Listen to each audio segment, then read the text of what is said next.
बंजारन बहू। कमला एक बहुत स्वार्थी महिला है। उसने पैसों के लिए एक ऐसे इंसान से शादी की जो पहले से शादीशुदा और एक बच्चे का पिता भी था। कमला के पति को मरे हुए एक अरसा बीत गया है। अब वो अपने सौतेले बेटे वैभव के साथ रहती है। वैभव के दिल में अपनी माँ को लेकर इतना डर है कि वो अपनी माँ के सामने एक शब्द नहीं बोल पाता। उसकी माँ जो कहती है उसको सर झुकाकर वही मानना पड़ता है। वैभव, तुमने अभी तक घर का काम क्यों नहीं किया? तुमसे कितनी बार कहा है कि सूरज निकलने से पहले तुम घर की साफ सफाई पूरी कर दिया करो। वैभव कुछ नहीं बोलता, चुपचाप सर झुकाए अपनी माँ की बात सुनता रहता है। तभी पास में खड़ा नौकर सुखराम कहता है, मालकिन, वैभव बाबा को रात से तेज बुखार है, इसलिए वो सुबह जल्दी उठ नहीं पाए। उनके बदले मैं घर की साफ सफाई कर देता हूँ। इसे कोई बुखार नहीं है। मैं इसे अच्छी तरह से जानती हूँ। ये सब काम न करने के बहाने हैं। सुखराम काका, बोल दो इसे, सारे घर का काम यही करेगा।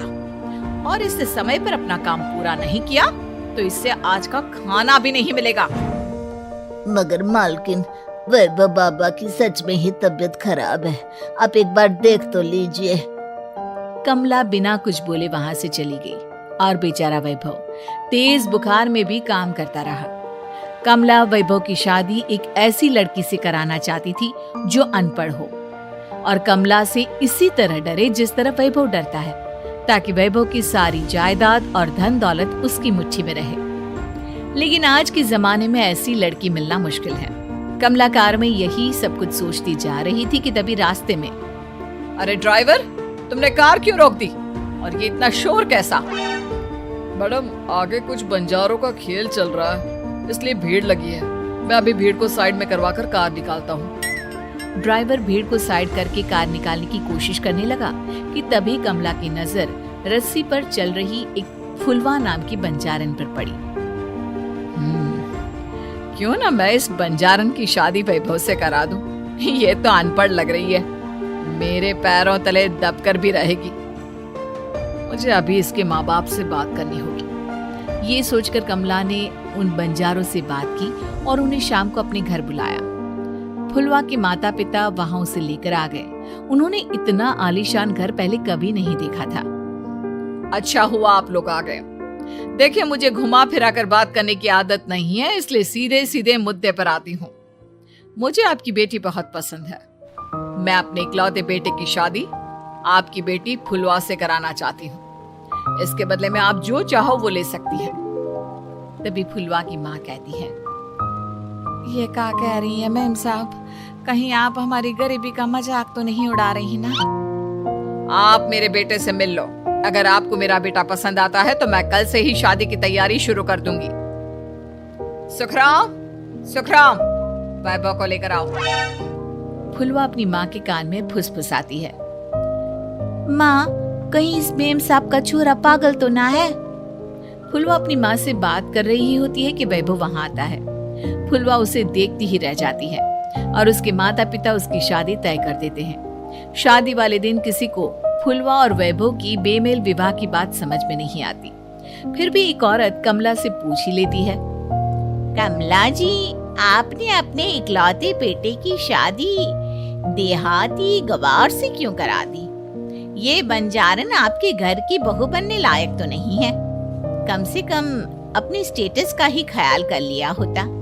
बहू तो अपने टक्कर की लाती, आपने तो बंजारन को ही बहू बना लिया। अब कमला को समझ में नहीं आ रहा था कि इस बात का क्या जवाब दे। वो कुछ देर चुप रही और सोच समझ कर कहती है, बहन जी, आपको तो पता है आजकल के बच्चे किसी की बात कहाँ सुनते हैं। मैं तो अपनी बहू एक पढ़ी लिखी और अपनी सोसाइटी की ही ढूंढ रही थी। लेकिन मेरे बेटे ने मेरे सामने इस बंजारन को लाकर खड़ा कर दिया। बोला कि मैं शादी करूंगा तो इसी से। अब भला मैं क्या करती? मुझे अपने बेटे के सामने झुकना ही पड़ा। कमला की ये बातें सुखराम भी सुन रहा था। उसने ये सारी बातें वैभव को जाकर बता दी। काका, मैं तो फुलवा को जानता भी नहीं, फिर माँ मेरे बारे में झूठ क्यों कह रही है? अरे बेटा, तुम कितने भोले हो, तुम्हें कुछ भी नहीं पता। तुम्हारे पिता अपनी सारी संपत्ति तुम्हारे नाम करके गए हैं। तुम्हारी माँ नहीं चाहती कि ये संपत्ति तुम्हें मिले, इसलिए उन्होंने तुम्हारी अनपढ़ लड़की से शादी करवाई ताकि तुम्हारी तरह वो भी अपने हक के लिए आवाज ना उठा सके। सुखराम काका, मैं क्या करूं, आप ही बताओ। माँ के सामने आते ही मेरे हाथ पैर कांपने लगते हैं। मैं माँ को कुछ भी नहीं कह पाता। वे दोनों बात कर ही रहे थे कि अचानक कमला वहां गई।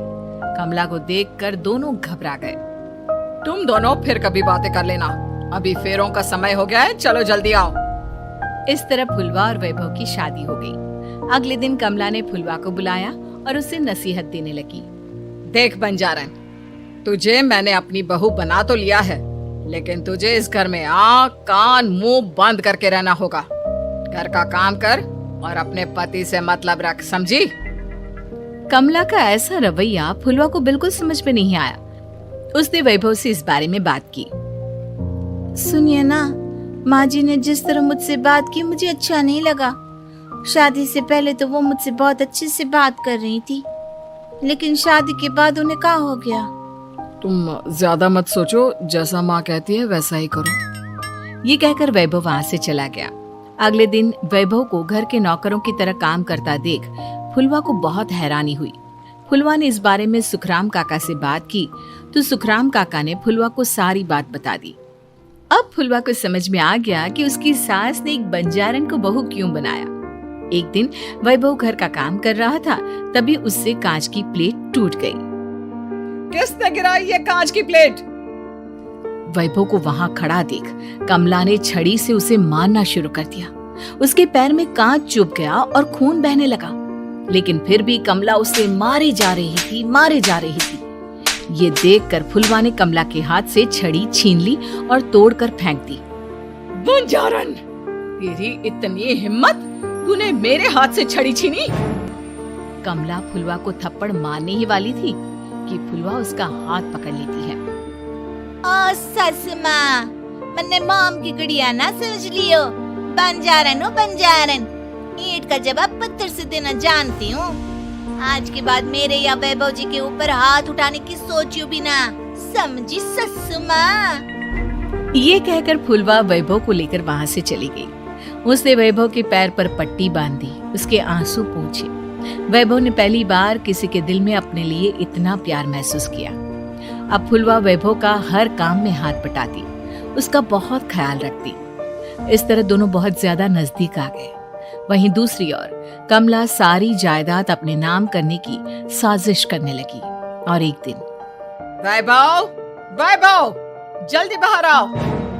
कमला की आवाज सुनकर वैभव और फुलवा अपने कमरे से बाहर आ गए।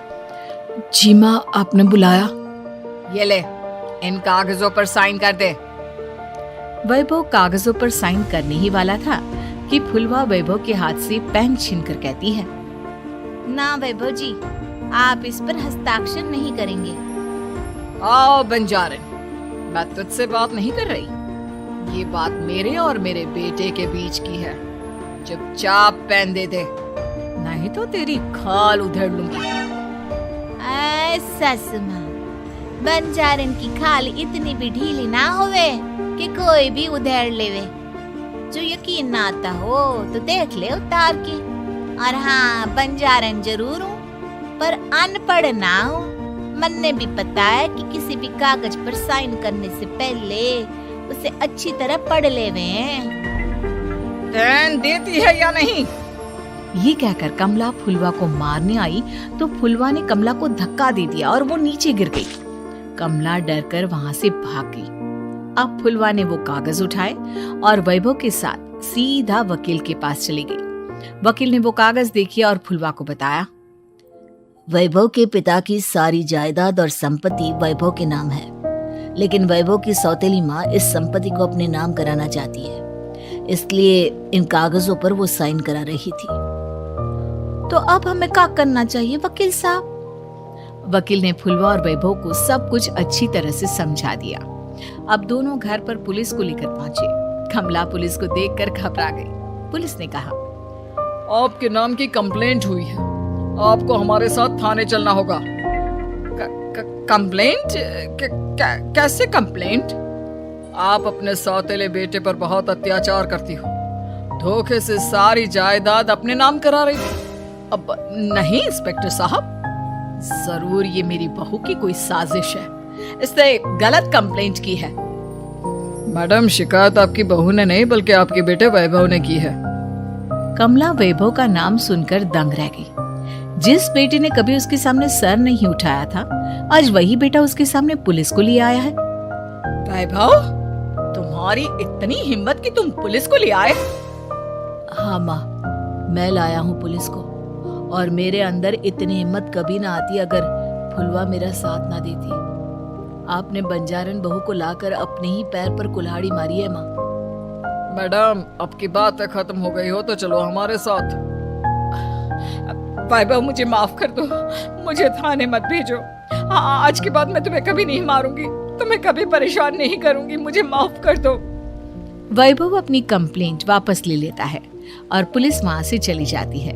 वैभव अपनी सौतेली माँ से कहता है, मैंने पुलिस को वापस तो भेज दिया है, लेकिन मैं आपको माफ नहीं कर सकता। आपने बचपन से आज तक कभी मेरे सर पर हाथ नहीं रखा, हमेशा मुझे मारती रही, नौकरों की तरह बर्ताव करती रही। आप इस घर में नहीं रह सकती, चली जाइए यहाँ से। कमला घर छोड़कर चली गई और सड़क किनारे खड़ी होकर सोचने लगी, काश मैंने वैभव को माँ की तरह प्यार किया होता तो आज मैं इस तरह से बेसहारा ना हो जाती।